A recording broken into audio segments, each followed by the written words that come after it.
उस मुलाकात के पीछे दो मुद्दे थे। हमने जो लोगों के मसाइल देखे, सड़कों का हाल देखा, अस्पतालों का हाल देखा, स्कूलों का हाल देखा, तो मैंने वो सारा फीडबैक एलजी साहब की नोट्स में लाया। जो सरकारी मुलाजमीन टर्मिनेट हुए उन पर एक हमदर्दाना रिव्यू किया जाए, जेलों से कैदियों को छोड़ दिया जाए। 370 पर उमर साहब तो अब यू टर्न ले ही गए हैं, लेकिन हम ये उम्मीद रखेंगे कि जो उन्होंने फ्री बिजली का वादा किया था, जो उन्होंने बाकी कुछ चीजें वादे किए थे, उस पर रहेंगे। जहां वो अच्छा करेंगे, जहां लोगों के हित की बात करेंगे, हम उनके साथ खड़े रहेंगे। और जहां हमें लगेगा कि लोगों के मफादात की बेरकनी हो रही है, हम उनके पॉलिटिकली उनके खिलाफ खड़े रहेंगे। उमर साहब कमिटेड हैं, अगर उनमें दम है तो वो दरियाओं का रुख भी मोड़ सकते हैं।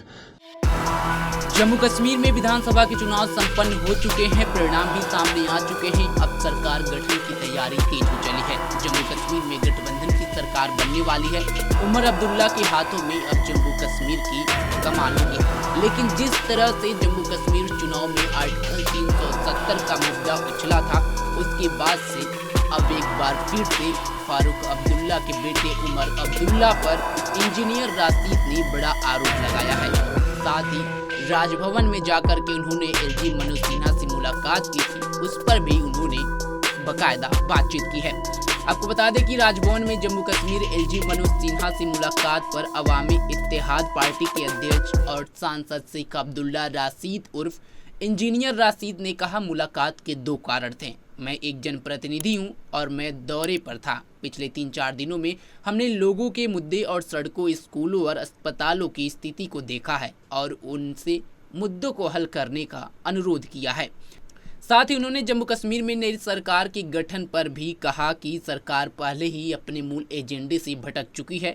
उमर अब्दुल्ला अनुच्छेद 370 पर पहले ही यू टर्न ले लिया है।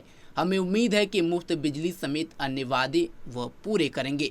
सुनिए इंजीनियर राशिद ने उमर अब्दुल्ला को लेकर के क्या कुछ कहा।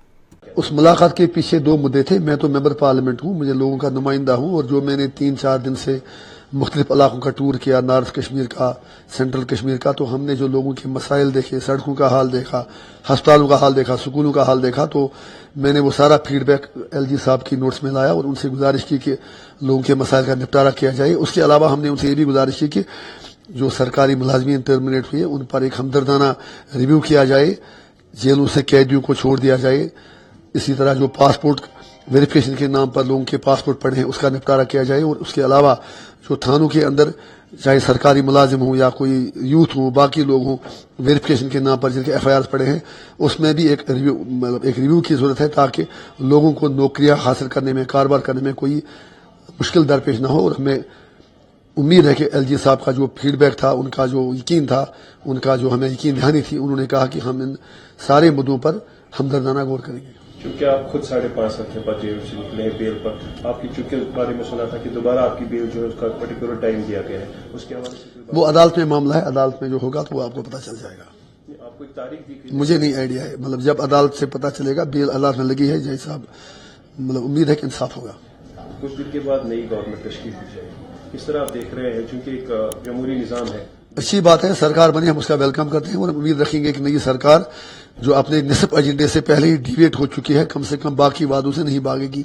370 पर उमर साहब तो अब यू टर्न ले ही गए हैं, लेकिन हम ये उम्मीद रखेंगे कि जो उन्होंने फ्री बिजली का वादा किया था, जो उन्होंने बाकी कुछ चीजें वादे किए थे, उस पर रहेंगे।